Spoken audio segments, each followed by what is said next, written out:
nick a draw and get a point.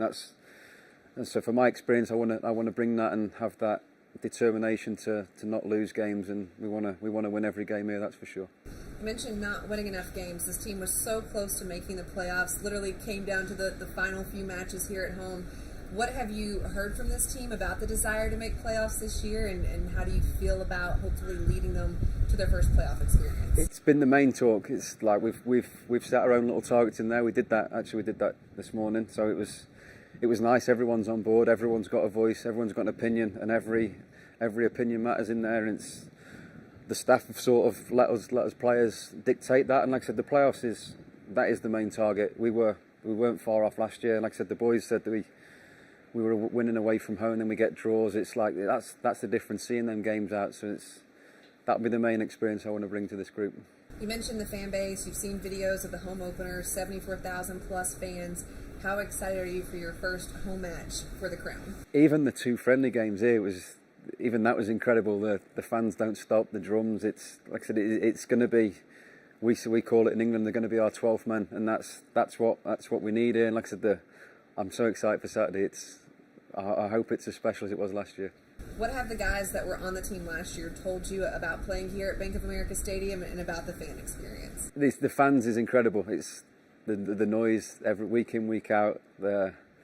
How high it gets, that's something I'm going to have to get used to. Because even with the turf, they say it rebounds off the turf, so that'll be one thing I have to get used to quick. But like I said, it's the whole. When you look here now, it's a special arena, and hopefully we can make it a fortress. What has surprised you the most since you've joined Charlotte FC, just being a part of this organization? What's something that's just really stood out to you? It's been the whole setup of the place. I said it in an interview before. It feels like you're at a Premier League club, and it's testament. It's only been here a year, so what Zoran and the guys have done. And Christian's got that background of European football, and they're bringing.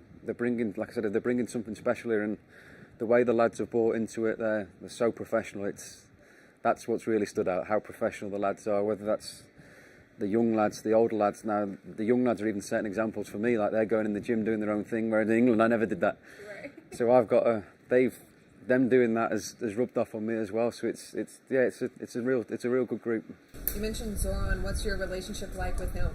Yeah, obviously it's from when I was chatting with him when the move was happening. I talked to him a lot. He was saying how good it is, and to be fair, he's backed them promises up. It's everything he's said. He's backed it up, and like I said, I spoke to Christian, and the way we want to play, it's a good way of playing, especially when you have the ball for so long. It's something I'm not used to, but the way we play, it's really exciting.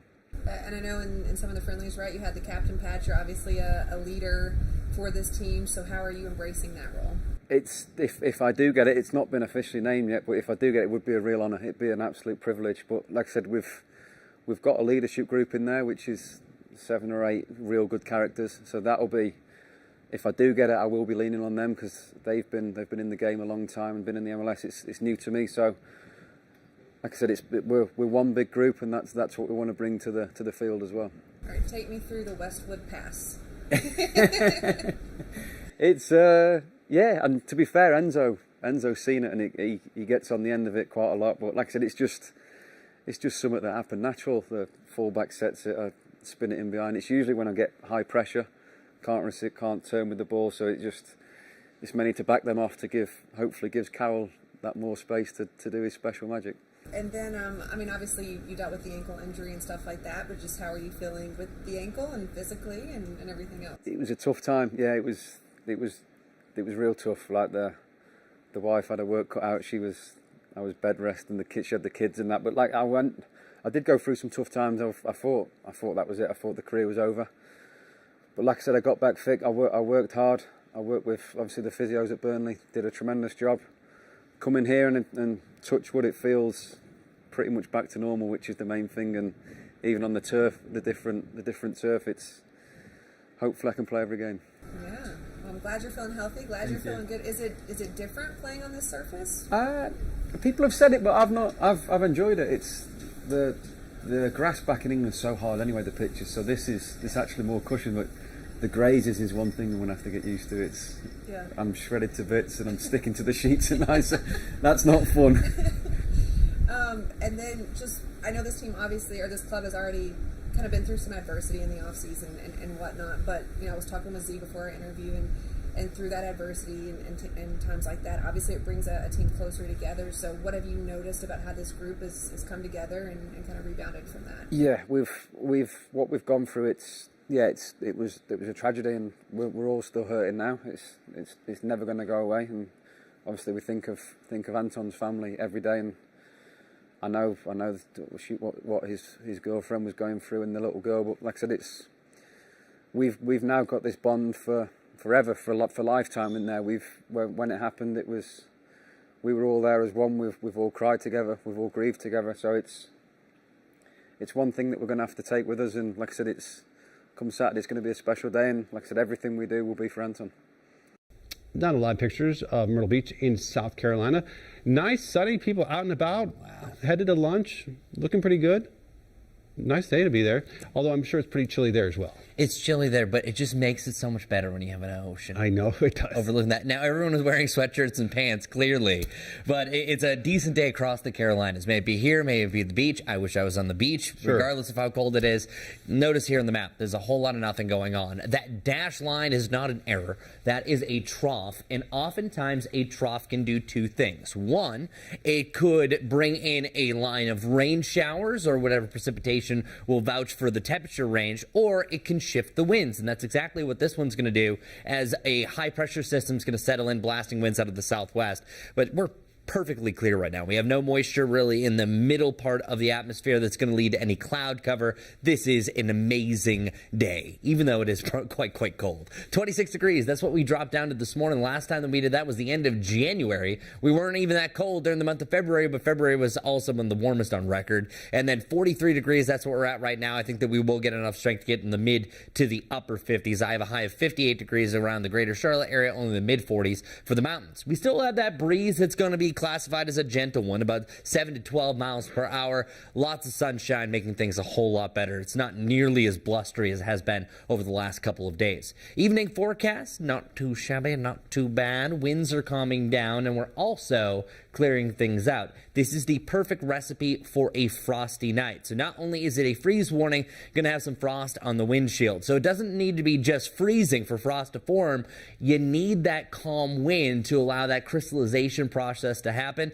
Easy way to nip this in the bud if you don't want this to happen: park under a tree or under some sort of covering. Then you're not going to have the frost on your windshield. But if you do have to park and stay in the parking lot, you're going to maybe have to use the defroster or the scraper to start off the day, because we're dropping down to 30 degrees, a frosty start to the morning, just cold. What's going on here? We're going to be back to a warmer range, closer to where we should be this time of year, in the 40s on Friday and Saturday, but we're right back to that freezing point again. So we should have 3 more freeze warnings for the rest of the week, and then we're going to head into a nice little warming trend. And by the way, that low of 53 degrees, that's going to come with a high of 70 degrees on day 10 of that extended forecast. All right.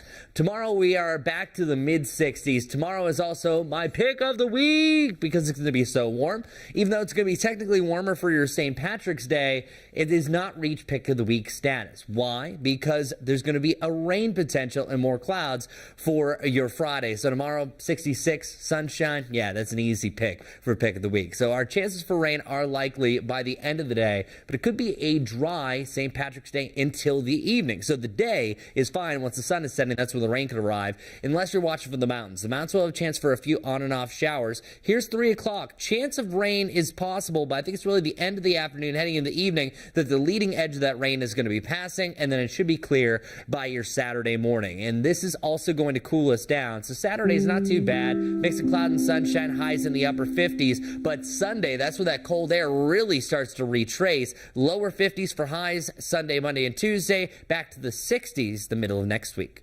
WCNC Charlotte. Weather is a kind of science that you get to see and experience every day. And I think some people don't even realize how much it affects them. That weather has a huge impact on how it threatens your family, your livelihood, or your home. So I think it really is one of those defining things we do that really affects everybody in our community. See the difference. That process of giving you a warning ahead of time and keeping you and your family safe is really important to me because I live here too. It's my family, it's my friends, it's my neighbors. Tonight on WCNC Charlotte at 11, a scam warning. The Federal Trade Commission has a warning for hundreds of companies about phony online customer reviews. Internet shoppers know they're out there, but pinning them down can be tricky. In fact, when WCNC went to trace the origin of one particular review, as Jane Monreal discovered, it was like entering a house of mirrors. When it comes to shopping online or considering a purchase, most of us check out customer reviews, and companies know that. In order to have a positive reputation online, some businesses post fake reviews. Well, not only are fake reviews all over the internet, as we found out, sometimes it's the same exact review posted for different companies. At first glance, it looks like Linda Jones left a positive review for a local roofing company. It starts with saying, "We are so happy with our new shingles." But a Google search using that review word for word by Linda Jones resulted in pages and pages of different companies with the identical review, including an automotive dealership in Australia. Unless cars down under require shingles, deceptive reviews are getting out of control. In this case, we learned this particular review was part of a widget template by Duda, a website builder. I reached out to Duda, a company spokesperson, sending a statement saying in part, quote, "It appears that users have taken Duda's templates and either forgot or chose not to update them on their end. If users have not realized they are using template content or are unsure of how to change page content, they are always welcome to reach out to Duda's support team." I called that Charlotte roofing company and told the owner of our discovery. I asked the owner, "Do you know you have the same review as hundreds of other companies?" The owner referred me to their IT person, and when I called the number provided, it got weird. Because of FCC rules, we can't let you hear her voice, but you can see on the screen what she said. "You say I have a fake review on my website? Could you read it?" I started recording after realizing the woman who supposedly answered the phone was repeating herself. You hear a big gap of silence before she replies to me. "Okay, I see what you're saying. Oh yeah, probably something they didn't change." This is a total loop. That's right. It's clearly not a real person responding to me. It's a recording. Thank you for pointing out, because I use also another widget that actually pulled reviews into the website. You see what I'm saying? This tells me they got so many complaints about fake reviews, they actually created a recording, pretending to explain the situation. I circled back with the owner of that roofing company, who told me this was all news to him. Then he referred me back to the IT person. No one picked up next time around, but I didn't hear that recording either. And revisiting the roofer's website, the identical reviews by Linda Jones and others have been taken down or updated with their own content. Meantime, the Federal Trade Commission knows there is a problem. They're taking initiative aimed at exploring whether rules are needed to combat fake and deceptive reviews. While a spokesperson for the agency says they're not targeting any particular company, the FTC did put hundreds of companies on notice in 2021, warning them they could face fines for deceptive endorsements. A recent report released top 5 products on Amazon with fake reviews. For that information and how you can spot a fake review, visit our website, WCNC.com. Jane Monreal, WCNC Charlotte. This Women's History Month, we're taking a closer look at financial issues that specifically impact women. WCNC Charlotte's Kia Murray caught up with a local money coach about where women can start when it comes to saving for the future. It can't just be, oh, the things that used to work for men and just put a pink label on it. Bernadette Joy is the founder of Crush Your Money Goals. She says when it comes to investment apps, it takes more than marketing to create tools tailored to women. A lot of my clients who actually really think about investing, they look at what's available in terms of investment products, and a lot of those investment products aren't aligned to what women really want to invest in. It's a practice women are behind on. According to the Transamerica Center for Retirement Studies, women fall behind in retirement savings and investments when it comes to IRAs, 401ks, and brokerage accounts. Still, breaking down a study from Fidelity on women in investing, it showed as of 2021, 67% of women are investing outside of retirement accounts. That was up 23% from 2018. And over the last decade, the study says women outperformed men by about 0.5%. As for what women are investing in, the study listed individual stocks and bonds, mutual funds or ETFs, money market funds, and cryptocurrencies. It's why Joy pushes this for her clients. I am really encouraging women in particular this month, Women's History Month, to kind of buck the historical trend of being underpaid and undervalued and taking control of their finances this month. Kia Murray, WCNC Charlotte.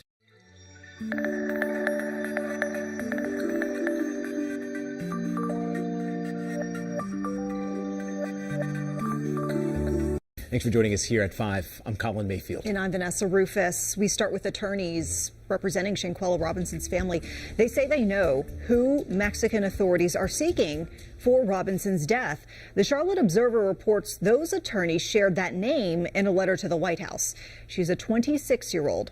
The Observer reports the letter includes findings from a trip a family attorney took to Mexico recently.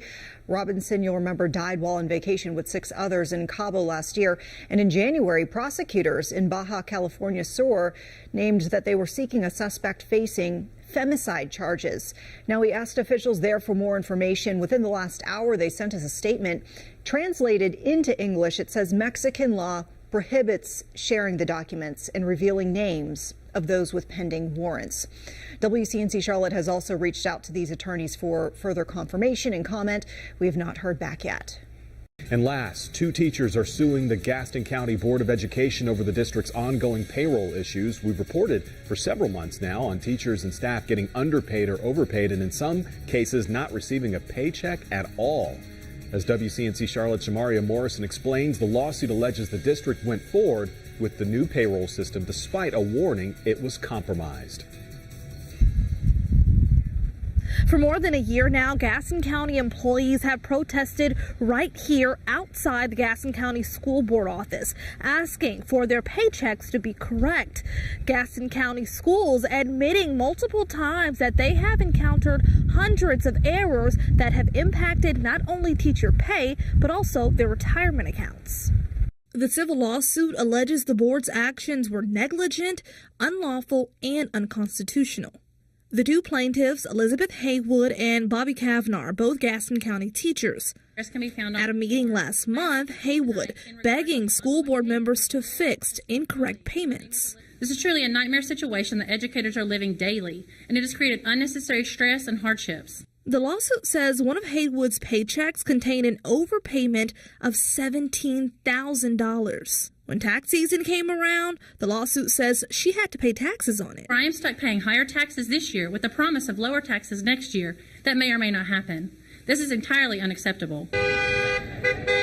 Kavanaugh has been on the front lines of multiple protests of the district. We're not able to get a concrete answer of really who is to blame in all of this, but ultimately we just want it fixed. The lawsuit alleging that 1 month Kavanaugh didn't even get a paycheck. The teachers' lawyers say before Gaston County schools went to the new system, district officials knew it would face problems.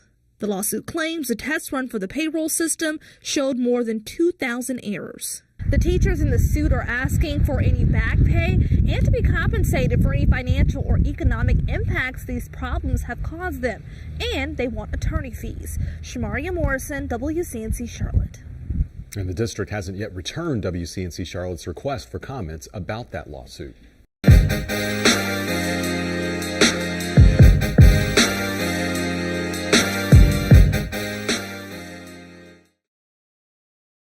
What is Near Me? If you see breaking news, just open the WCNC News app and go to Near Me on the bottom right. Tap Share with us, upload a photo or video, and tell us about what you saw. Hit Submit, and once you see success, your news has reached WCNC Charlotte. Officials in North Carolina are trying to tackle mental health issues across the state. A program in Mecklenburg County partners with 7 local churches to offer free mental health services to communities of color. WCNC Charlotte's Tradisha Woodard explains how Village Heartbeat is seeking solutions to the mental health crisis and working to gain trust in high priority zip codes. Village Heartbeat Inc. is using their new pilot program, Bridge to Better Mental Health, to provide mental health support for Black and brown communities. The program that we currently have will cover underinsured and uninsured individuals, but they have to be 18 and over. The program aims to build trust and comfort by connecting Black people with Black providers. and partnering with 7 local churches in high-need areas. It's really focusing in the Crescent area, so high priority zip code. All of the churches that are part of the hub are located in high priority zip codes. Jesus and therapy works. Robert Scott is a senior pastor over at St. Paul Baptist Church, one of the 7 hubs providing space for mental health sessions. There are some things beyond my pay grade, and with that, I do referrals when it comes to things that are of psychotherapeutic nature. He says he's noticed an uptick in suicide attempts and violence, especially within the youth, with many of the problems deriving from anger. He says he's optimistic it can all be mitigated as people learn to manage their feelings in a more constructive way. Our challenges in the African American community deals with death and dying, and people not having a safe place to process their grief. When we introduced this program, we just got to meet people where they are. Right now, they're working to train and prep their space with hopes of healing minds and empowering the youth, one community at a time. We're hoping that in the first year that we can at least get 45 to 50 people that will participate. Tradisha Woodard, WCNC Charlotte. To learn more about the free services or just to get that list of hubs where you can go for services, just look for Tradisha's story at WCNC.com. New tonight, a Charlotte family celebrating the gift of life after one of their children was diagnosed with cancer 3 years ago. Lucan, who is only 6 years old, spent most of his childhood in and out of hospitals trying to beat leukemia. WCNC Charlotte Shamari Morrison shows us how one high school met Lucan at the finish line. Now, where was I? You were right there, I think. It's a big day for the students at Butler High School. Good, now let's get you. Hiya, ha ha, hiya. They're hosting a very special guest. He's like a star. He's just talking. Those games we're playing with him, he's so smart. For months now, the Student Government Association has raised thousands of dollars for Lucan. That wouldn't work for me. To go to the happiest place on earth, Mickey Mouse! Disney World. He's always wanted to go, and we just couldn't obviously take that risk while he was undergoing chemo treatment. In 2020, Lucan was diagnosed with cancer. When I think about the day that he was diagnosed, it was probably one of the worst days of our lives. He was 3 years old, and we noticed that he just didn't have any energy. He didn't want to eat. He didn't want to get out of bed. Now, treatments are over. He's in remission, and Lucan can just be a kid. For him, now that he's able to go out there and actually play with people and just mingle and interact, that's what he's looking for. So I think he's really happy. Lucan's trip to Disney is his wish being granted by the Make-A-Wish Foundation in partnership with Butler High. To have the proper send-off, Lucan spent the day playing all his favorite games with Butler students. I know where one match is. Do you? You know where one match is? Yeah. Are you going to get in on the next one? Well, I should say he spent the day beating them playing games.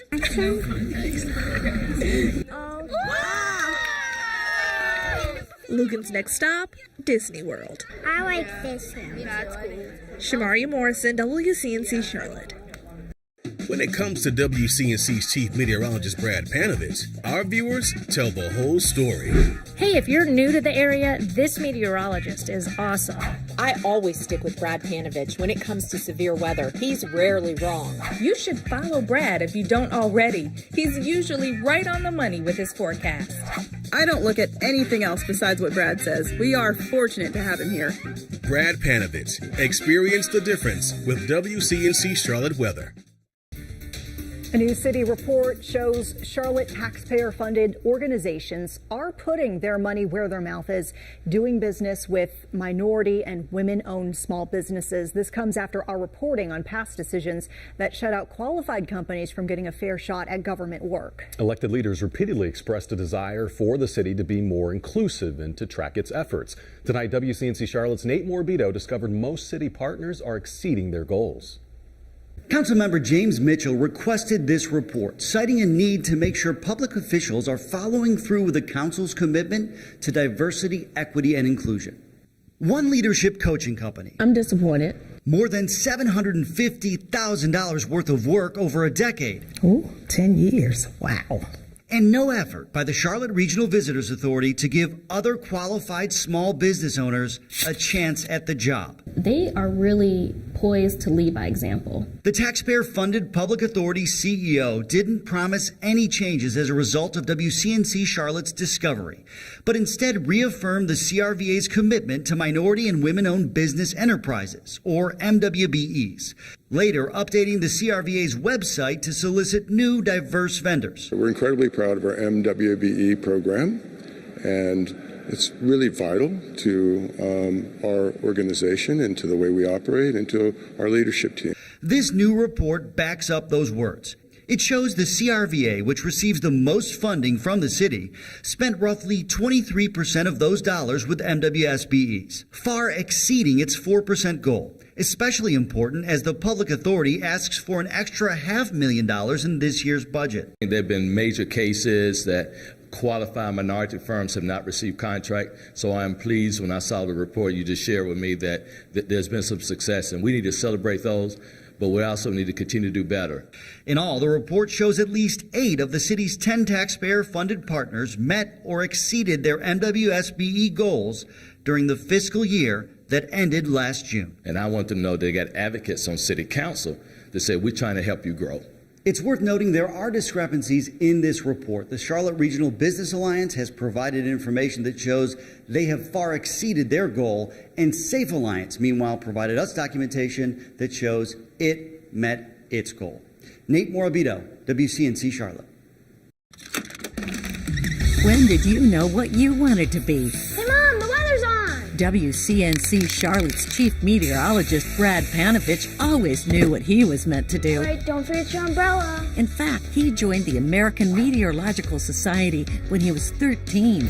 Now Brad is all grown up. You can see him right here on WCNC Charlotte, making sure you're informed and safe. Hey, where did all my hair go? Experience the difference.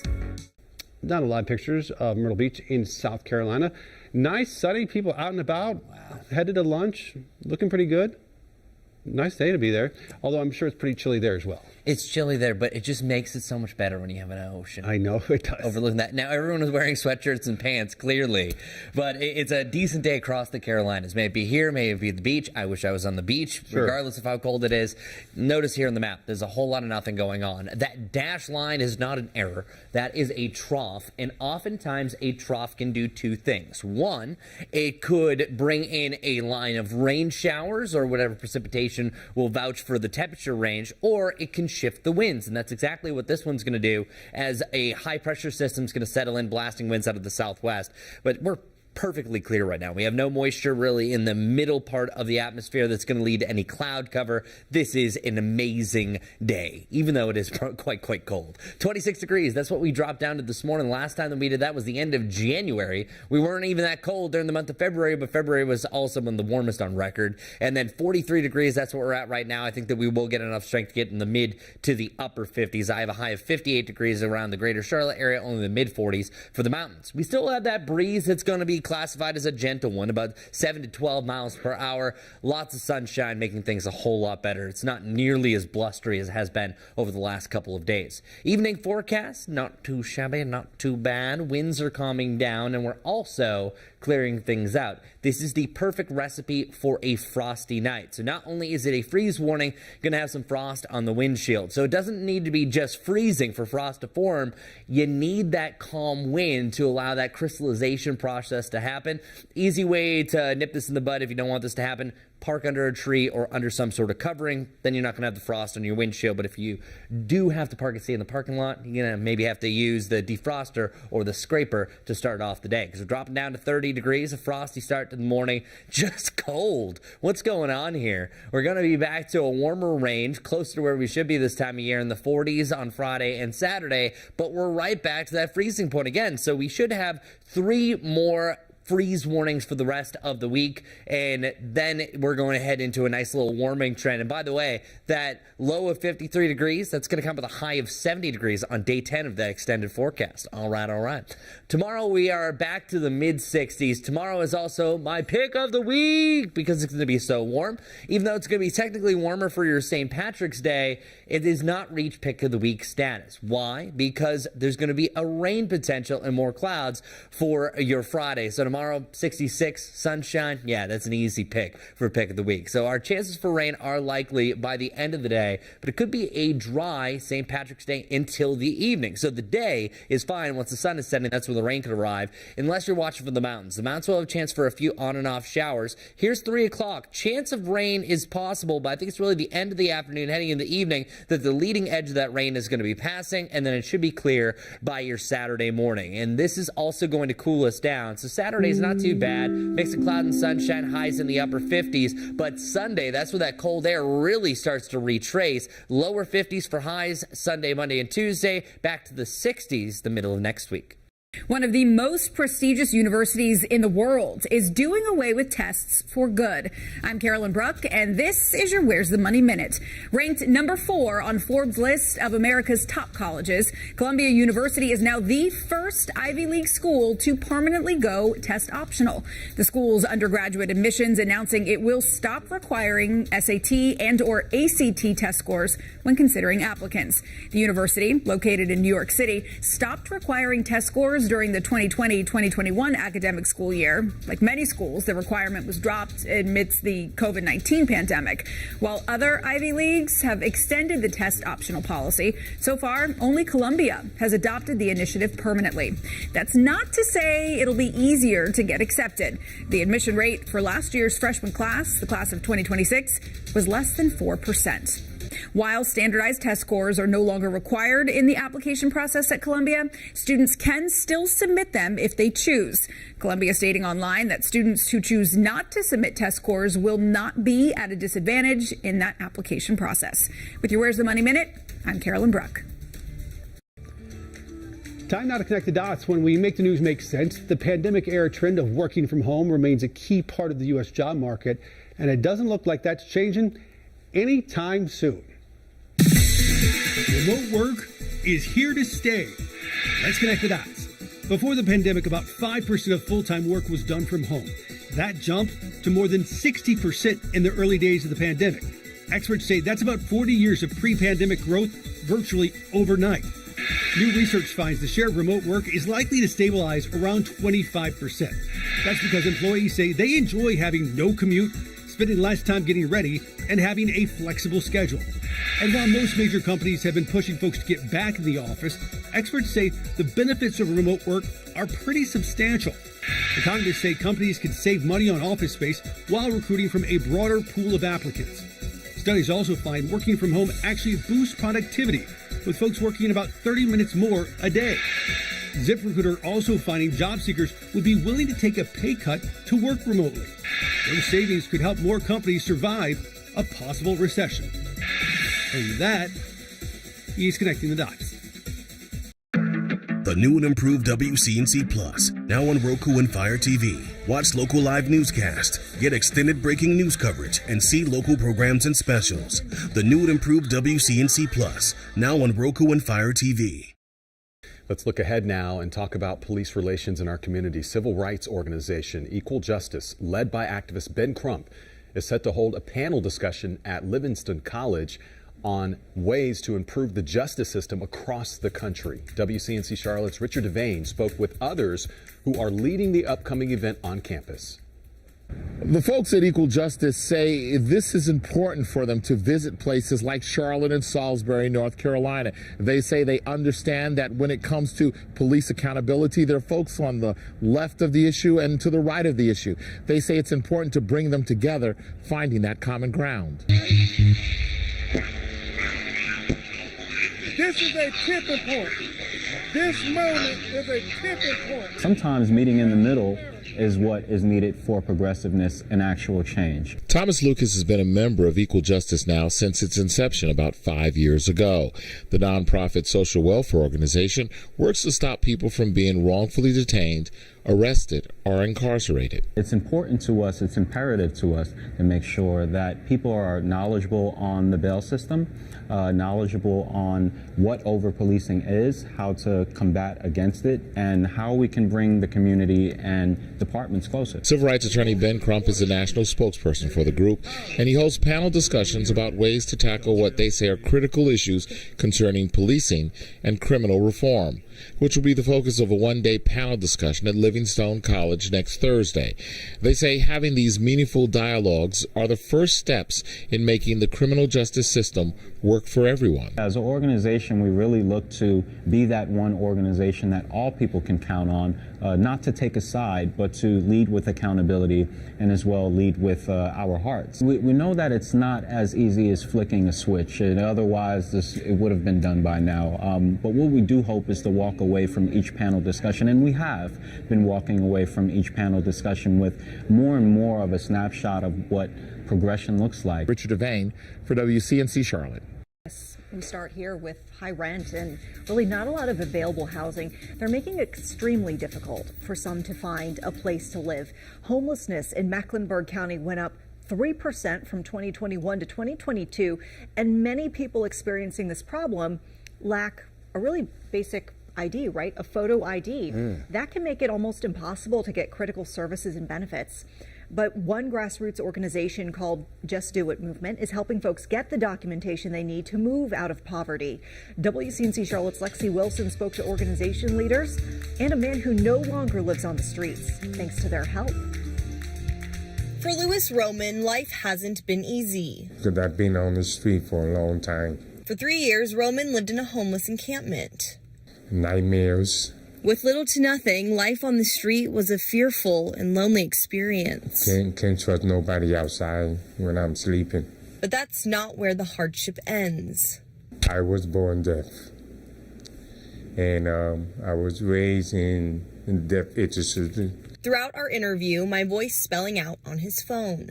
If I don't have any interpreter, I use this phone. While there may be challenges here, there is also good news. With the help of grassroots organization Just Do It Movement, Roman finally moved off the streets and into housing. It means a lot to me because I've been struggling all these years. A place of his own where he no longer feels like a burden to his loved ones. I don't want them to worry about me.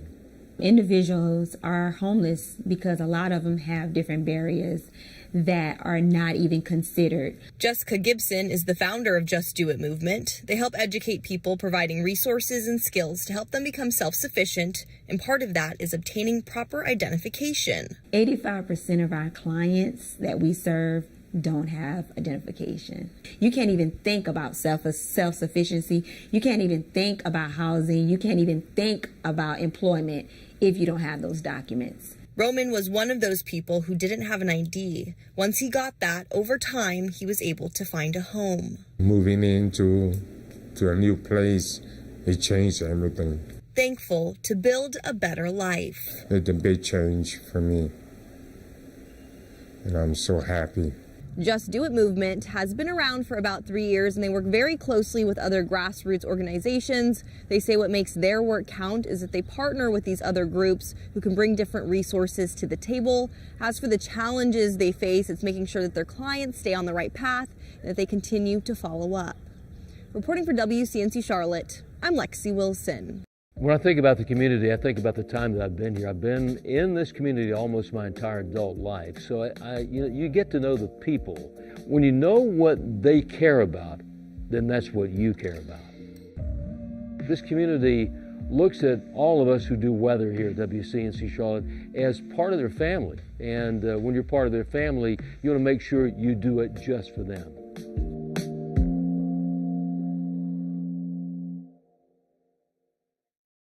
New at 4, brand new concepts coming to Uptown, and it includes some fan favorite food spots. The historic Lotta Arcade, it's being redeveloped and renamed The Alley. Some of the businesses that will open there, we're told, include the Dumpling Lady, Felix Empanadas, and Wentworth and Fenn. They're expected to open in the new space later this year. Officials also say they eventually want to add a cocktail bar, coffee shop, and tap room. New at 5:30, though, Netflix and scam. Yeah, I haven't heard that one. Smart TV makers in the BBB now warning that TVs are being hacked as part of a scam targeting Netflix customers. The Better Business Bureau has the signs you need to watch out for. Oddly enough, it happened to me twice in just about a week. When it's time for your Friday night Netflix binge, you may see a pop-up on your screen, but Tom Bartholomew from the BBB is warning you that it's not really from Netflix, it's a scam to get your hard-earned money. Was turning on the TV, wanted to access our Netflix account, and up comes a little pop-up box that says your Netflix account has been deactivated.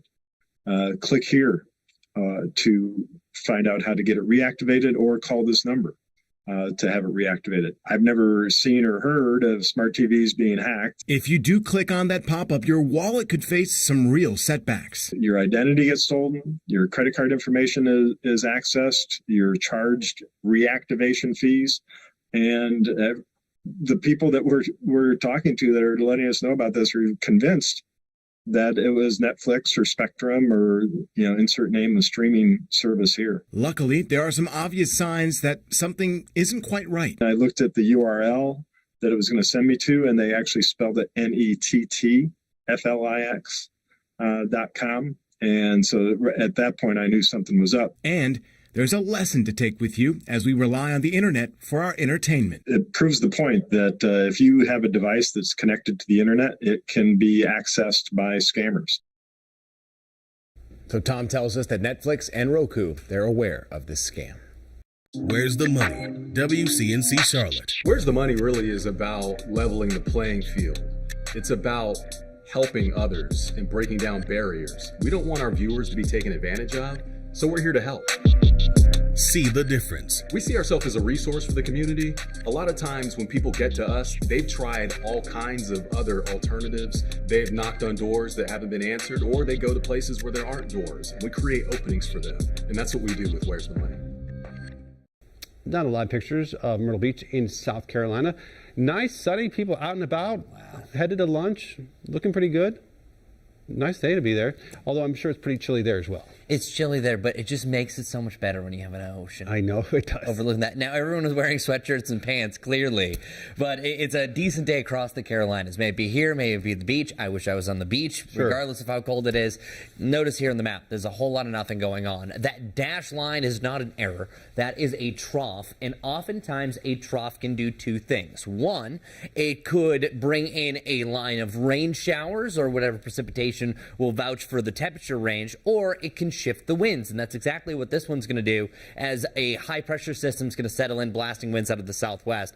But we're perfectly clear right now. We have no moisture really in the middle part of the atmosphere that's going to lead to any cloud cover. This is an amazing day, even though it is quite cold. 26 degrees, that's what we dropped down to this morning. Last time that we did that was the end of January. We weren't even that cold during the month of February, but February was also one of the warmest on record. And then 43 degrees, that's what we're at right now. I think that we will get enough strength to get in the mid to the upper 50s. I have a high of 58 degrees around the greater Charlotte area, only the mid 40s for the mountains. We still have that breeze that's going to be classified as a gentle one, about 7 to 12 miles per hour. Lots of sunshine, making things a whole lot better. It's not nearly as blustery as it has been over the last couple of days. Evening forecast, not too shabby, not too bad. Winds are calming down, and we're also clearing things out. This is the perfect recipe for a frosty night. So not only is it a freeze warning, going to have some frost on the windshield. So it doesn't need to be just freezing for frost to form.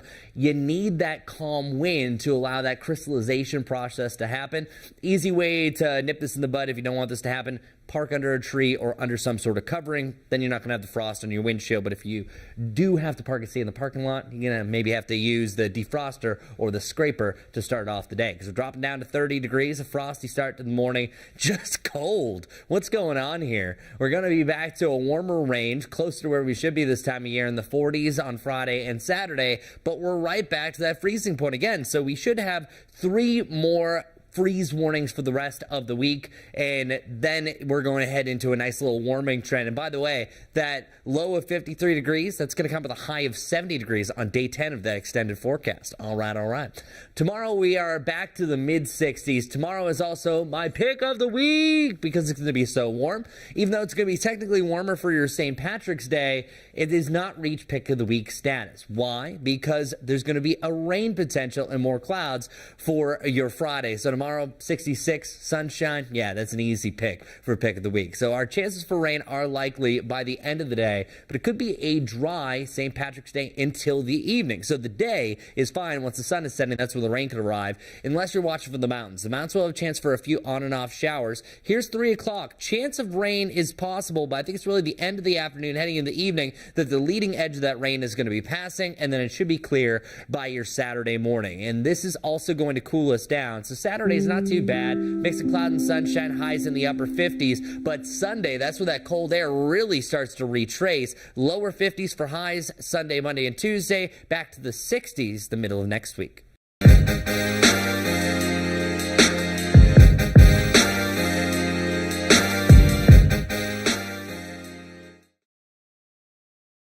Bees, local beekeepers, in fact, buzzing because Charlotte is now a so-called bee city. This means the city will work to grow the bee population. Charlotte joins 23 other North Carolina towns and cities in the initiative. WCNC Charlotte's Julia Kaufman spoke with a local beekeeper about why this work is so important.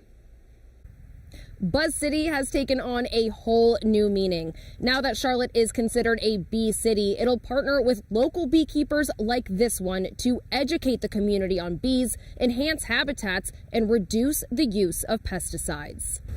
Charlotte is partnering with the nonprofit Bee City USA to preserve and grow the bee population. Very important that we have bees because they support our agricultural system. In Charlotte, rapid growth is leading to buildings replacing green spaces, leaving bees with fewer places to go.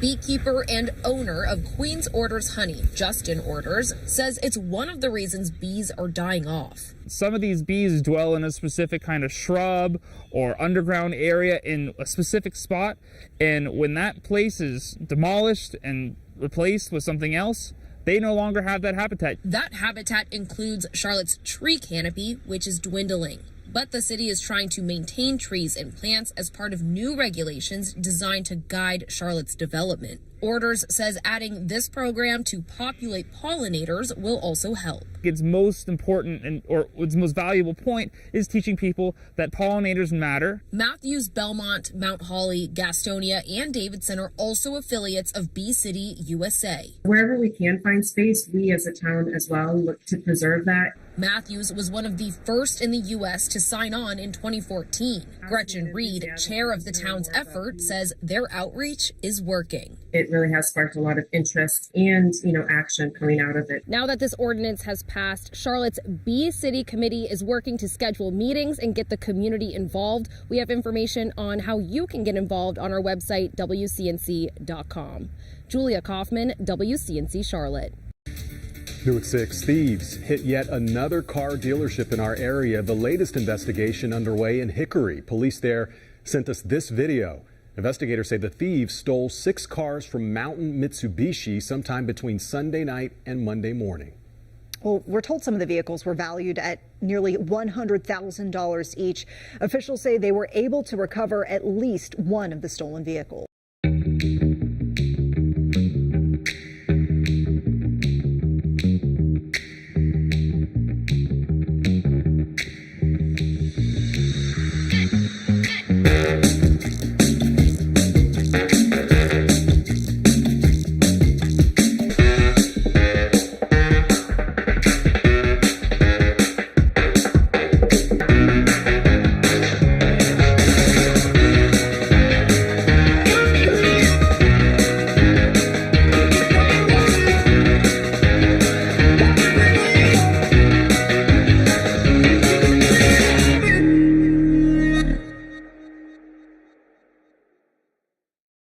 Today on U Day, Coach Lamont introducing us to Dr. Daniel Williams. He's a man credited with performing the first open heart surgery.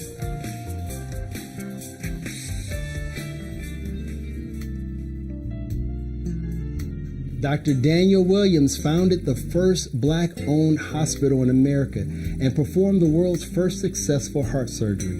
The key word in Dr. Williams' history-making endeavor is successful. That means others tried to conduct heart surgery but never succeeded in the endeavor. Just because someone else did it does not mean that you can't do it. You will get the results intended for you based off of the energy you give in the process. This is the time to commit yourself to your next big endeavor and no longer focusing on the results others got from their efforts. There's no comparison. What's for you is for you, and the results will eventually speak for themselves. This is Coach Lamont. Make today your best you day. I'll see you tomorrow. The federal government is releasing a new report this morning after the collapse of 2 banks over the weekend. Officials are trying to prevent a banking crisis, but concerns still remain. NBC's Bree Jackson is in Washington as President Biden reassures Americans their money is safe in U.S. banks. President Biden looked to build back consumer confidence in banking, and he called on Congress and regulators to strengthen banking rules. A sigh of relief following some panic. I mean, we didn't know, how we were going to make ends meet in the coming weeks. I had thoughts, but now I don't have any thoughts because it seems like that everything is okay. The federal government took extraordinary steps to protect customers at 2 failed financial institutions, Silicon Valley Bank and Signature Bank. The Biden administration stressed the move will not come at a cost to taxpayers, unlike the bank bailouts in 2008. The president says tougher restrictions were in place to prevent something like this, but unfortunately, the last administration rolled back some of these requirements. Former President Trump, who is running for the White House again, told supporters in Iowa Monday night that the current administration is to blame for inflation and other economic woes. That's a bad sign. That could be the beginning. We have an economy that's in shambles. But many experts say Americans should have confidence in the banking system. I don't think anyone should have concern about the safety of their money in a federally assured institution. And urged people to remain calm. The U.S. government has now effectively guaranteed all deposits and said, keep your money where it is. No matter what happens to these banks, we are ensuring the money. The president wants Congress to take action to prevent future bank failures. And the fast pace of interest rate hikes played a key role in the recent bank failures. The Federal Reserve meets at the end of this month and is expected to raise rates again. Now, the size of that increase could be impacted by today's Consumer Price Index report, a key inflation measure. In Washington, Bree Jackson, NBC News.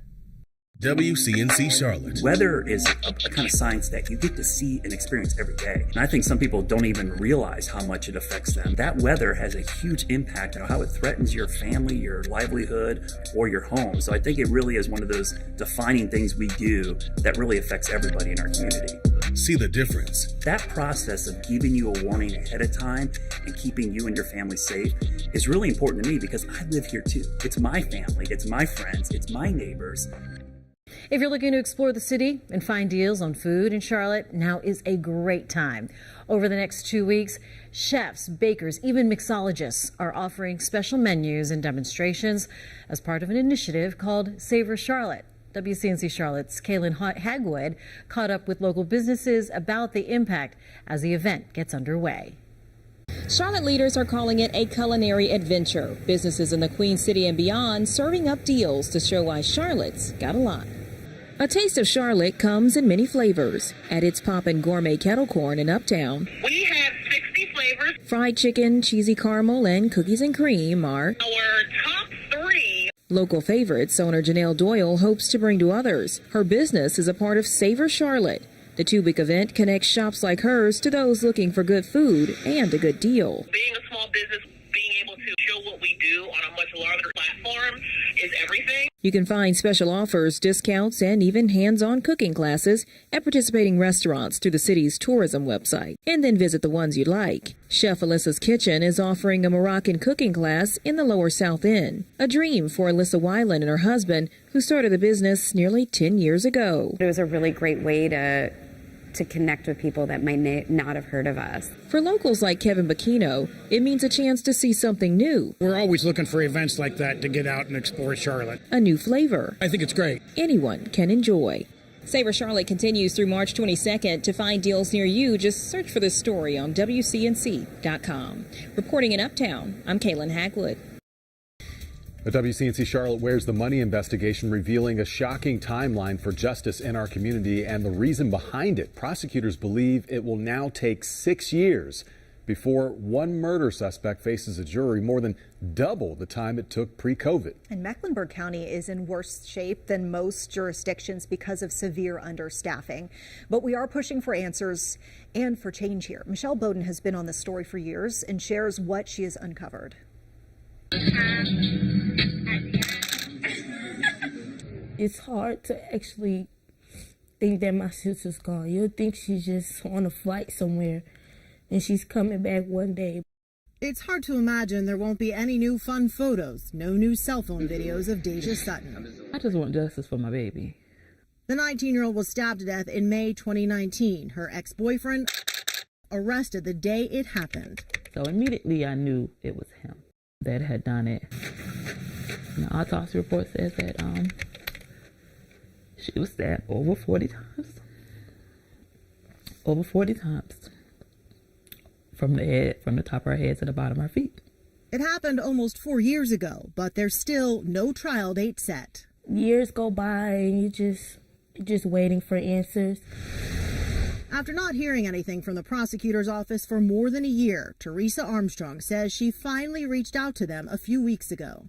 I called, and when I called, I was like, what's going on? Like, where are we at?